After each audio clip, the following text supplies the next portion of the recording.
Abdul Wahab Yahya et sa famille sont assis juste à l'extérieur de leur petite chambre, espérant un souffle de vent pour les rafraîchir.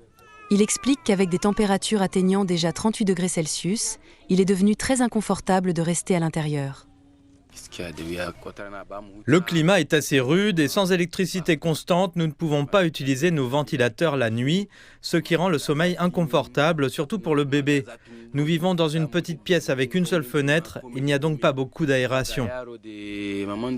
L'agence météorologique du Nigeria a mis en garde contre une vague de chaleur qui pourrait durer jusqu'en mai de cette année. Les experts accusent le changement climatique causé par des activités telles que la déforestation, la pollution plastique et les émissions de combustibles fossiles. Les estimations prévoient des températures diurnes et nocturnes plus élevées que d'habitude. Les températures devraient être supérieures à 40 degrés Celsius. Abuja, la capitale du Nigeria, le Niger et Ondo devraient être parmi les États les plus touchés. Selon les experts, cette situation a de nombreuses répercussions sur la santé, en particulier celle des enfants. Il peut y avoir des conséquences pour la santé, comme ce que nous appelons les coups de chaleur, l'épuisement dû à la chaleur, la syncope et la déshydratation.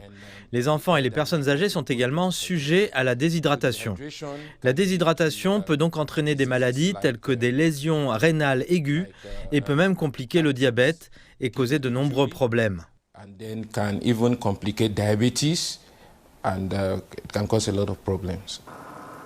Alors que les experts de la santé conseillent aux Nigérians de boire beaucoup d'eau et d'éviter de travailler sous le soleil, les spécialistes du climat appellent à une meilleure gestion de l'environnement. Nous devons vivre de manière intelligente sur le plan climatique.